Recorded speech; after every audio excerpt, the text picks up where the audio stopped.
대충돌입니다. 근데 이 표현 참 많이 봤어요. 뭐 정치권이나 국회 얘기하면 맨날 충돌이니까요. 근데 이번에는 그냥 충돌이 아니라 대충돌일 수 있다는 겁니다. 일단 이 얘기가 왜 나왔는지 차근차근 좀 기사로 소개해드리겠습니다. 먼저요. 내일 윤석열 당선인 대통령 취임하죠. 취임식이 열립니다. 그 취임식 관련 기사가 좀 있네요, 오늘. 자, 10일 0시. 그러면은 오늘 밤이에요. 이제 자정이 된 거잖아요. 10일 0시면 합참 보고를 받는다. 이때부터 대통령이 되는 겁니다. 취임식장을 한 180m 걸으면 시민과 악수한다. 그러면서 여기 국회에서 취임식이 열리거든요. 여기 좀 크게 볼까요? 여기 국회 취임식장 모습을 그림으로 설명되어 있는데요. 여기 앞에가 단상이에요. 그리고 여기가 국회 정문인데 국회 정문서부터 단상까지 걸어서 간다고 합니다. 그럼 사람들이 핸드폰을 들고 사진을 굉장히 많이 찍겠죠. 그래서 셀카 소통을 한다. 뭐 이런 표현도 좀 있고요. 여기 보면 좀 자리 배치들 이렇게 나와 있습니다. 그리고 여기 단상이 여기 보시면 단상이 큰데 이 앞에 돌출 단상이 하나 있어요. 여기서 취임 선언을 하고 본인이 어떤 취임사를 읽겠다. 이렇게 지금 계획이 잡혀 있습니다. 일단 어제의 모습은 이 정도 예상이, 내일 모습은 이 정도 예상이 되고요. 다음 보겠습니다. 그리고요, 문재인 대통령 오늘 저녁에 청와대를 떠납니다. 그 기사도 있군요. 오늘 퇴임 연설한다. 오후 6시 마지막 퇴근. 이렇게 돼 있습니다. 마지막 퇴근입니다. 뭐 현충원 참배, 그다음에 중국 부주석 접견 등등 일정이 있고요. 내일 대통령 취임식 참석 후에 양산으로 내려갑니다. 그러면 오늘 퇴근하면 청와대 나오잖아요.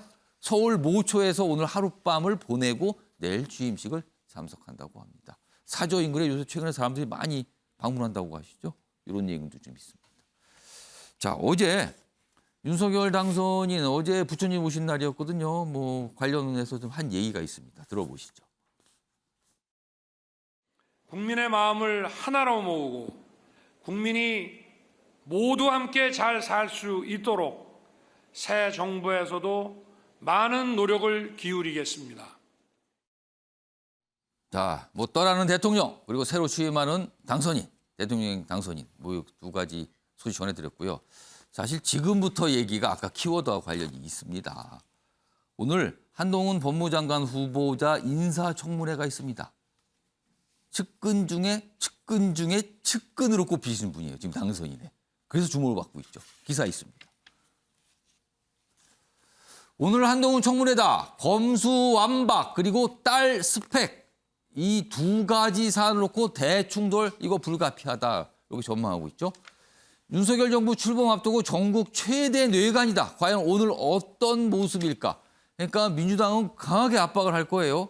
그리고 또 일각에 오늘 또 분석해 보면 한동훈 후보자가 되치기를 할 수도 있다 이거. 만만치 않다. 뭐 이런 분석도 있습니다. 자, 민주당 한 후보의 가면을 벗기겠다 벼르고 있고요. 국민의힘은 한 후보자가 논리적으로 맞받아칠 거다. 되치기 한다. 또 이렇게 얘기도 나오고 있는 상황입니다. 일단 이게 오늘 오전부터 진행이 됩니다. 지금요. 이거 국회 상황이에요. 다음 하나 더 보겠습니다. 자, 취임식 이후에 여기 보면 윤석열 12일부터 장관 임명 강행할 듯. 그러니까 사실 장관은 국회 동의사항이 아니거든요. 그러니까 일단 강행한다는 거예요. 자, 이렇게 되면 또 전국이 얼어붙겠죠. 상황이 이렇습니다. 자, 이와 관련해서 민주당에서 나온 좀 반응이 좀 있습니다. 들어보시죠.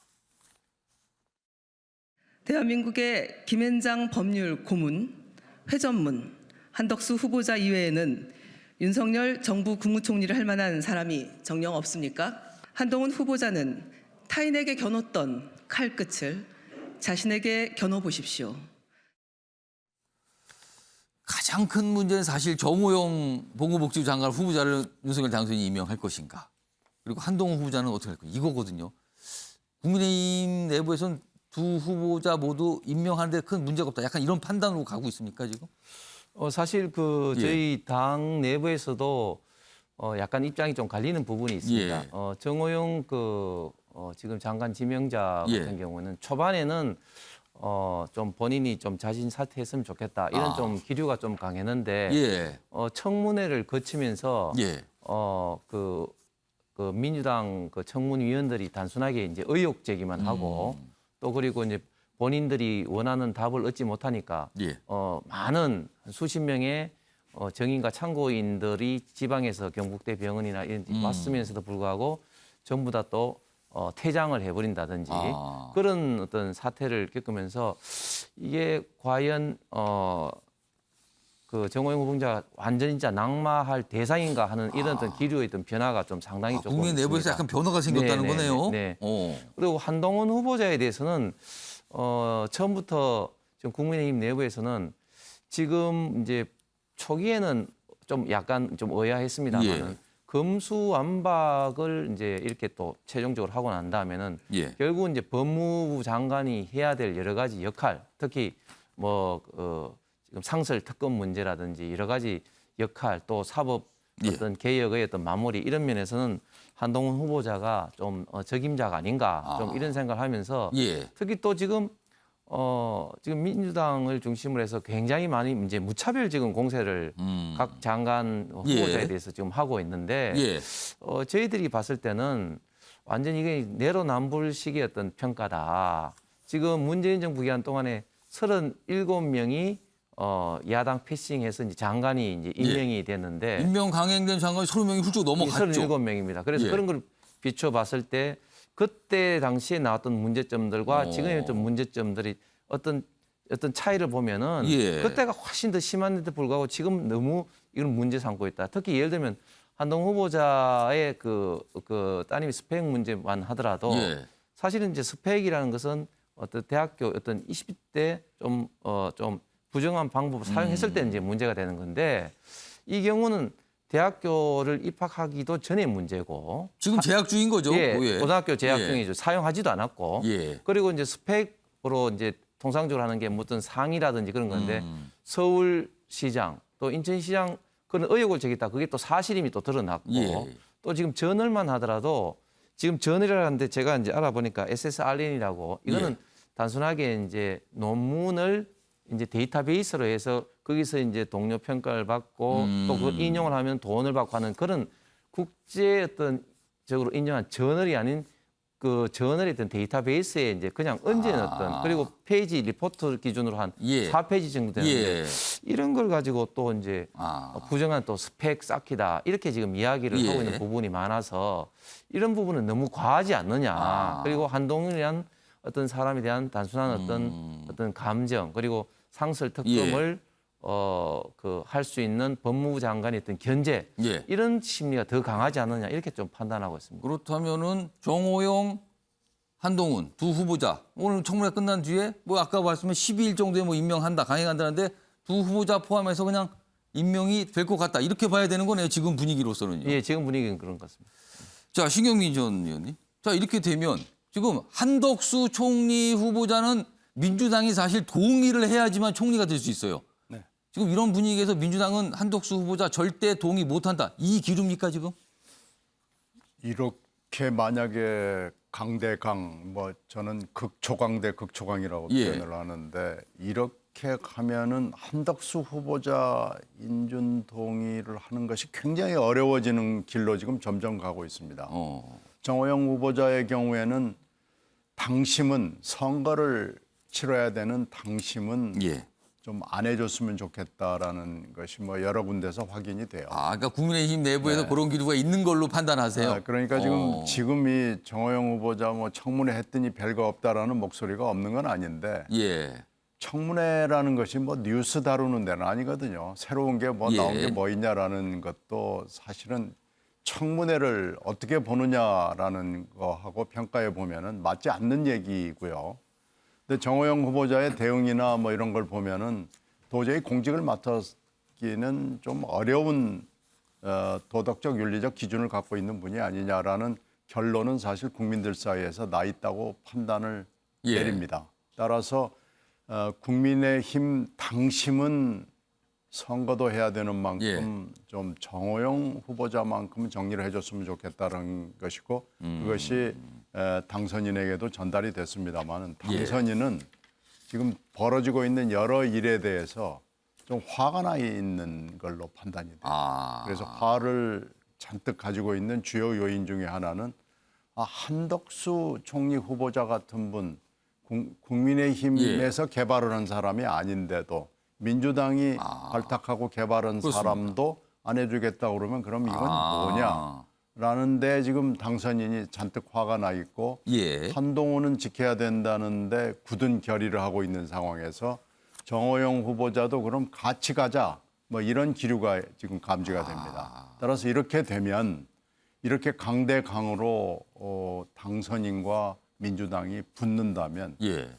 한덕수 후보자를 임명 동의해 주는 것이 점점 더 어려워지는 거 아닌가 이렇게 생각이 됩니다. 그래서 지금 오늘 청문회 한동훈 청문회를 예. 지켜봐야 되고요. 그 다음에 지금 이제 한덕수 후보자를 어떻게 일정을 잡느냐도 중요하고요. 그리고 정호영 후보자도 예. 여기에 좀 휩쓸려서 결정이 될 가능성이 매우 높아져서 저는 매우 비관적으로 현재는 보고 있습니다. 그 언론들은요, 총리 없이 상당 기간 가겠구나 이렇게 전망, 분석 뭐 이런 걸 내놓고 있습니다. 다음은요, 청와대가 아니군요. 이제는 뭐라고 불러야 되나요? 이제 용산 대통령 집무실인가요? 대통령실입니다. 대통령실 인사가 이제 거의 마무리가 됐죠. 그래서 뭐 수석, 비서관 등등등 다 이제 마무리가 된 걸로 알려지고 있는데 그와 관련된 내용이 좀 있군요. 하나 보겠습니다. 여기 보면 저 비서관 두 명의 이름이 나오는데 김성애 종교다문화 비서관, 김동조 연설기록 비서관 공통 분모가 있는데 김건희 인연이 있다 이렇게 나와요.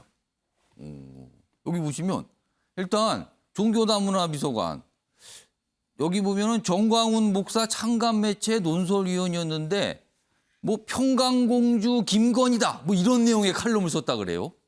대선쯤에.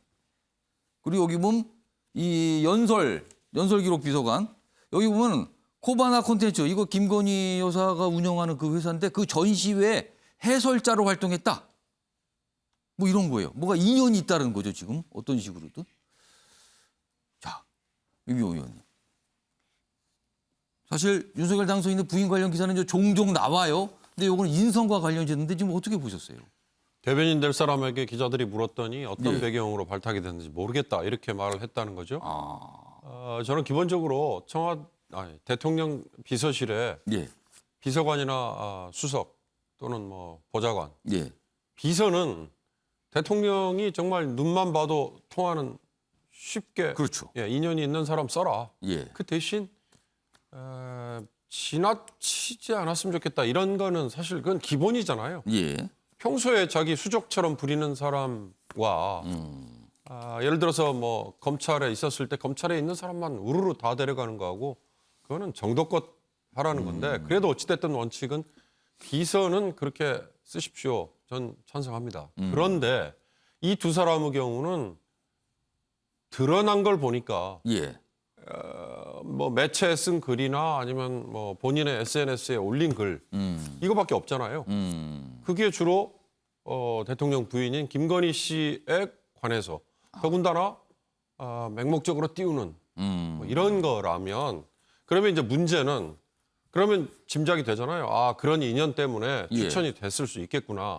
문제는 앞으로 이 두 사람이 해야 될 일, 할 일이 아마 일거수일투족이 그 잣대로 평가가 될 것이다. 그게 문제라는 거죠. 계속 그런 시각으로 본다는 거예요. 그런 시각으로 계속 보지 않겠어요?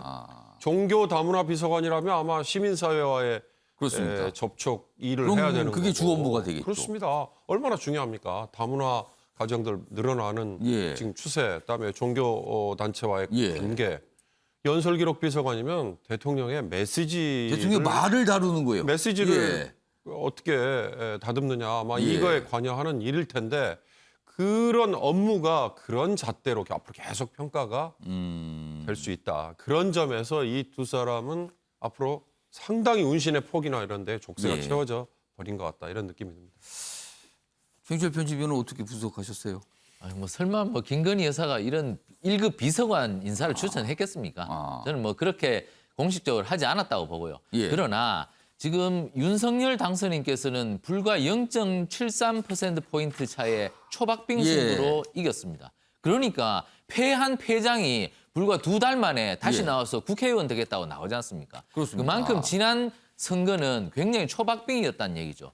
그런데 윤석열 당선인께서 지금 하시는 인사를 보면 자꾸만 저쪽 패한 진영에 빌미를 주고 있거든요. 저쪽 진영이 졌지만 잘 싸웠다. 이런 식으로 목소리를 높일 수 있는 빌미를 주는 그렇습니다. 모습이다. 그 틈을 자꾸 파고들어서 지금 사실 대통령 선거가 끝나서 예. 이제는 국정을 수행하는 국면으로 들어가야 되는데 지금도 계속 선거 국면으로 이어지고 있다는 것이죠.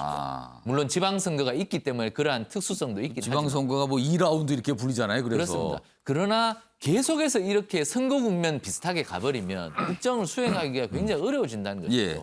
그것을 막기 위해서는 저쪽 반대 진영에 이제 야당이 되는 더불어민주당 쪽에 빌미를 줘서는 안 된다는 것이죠.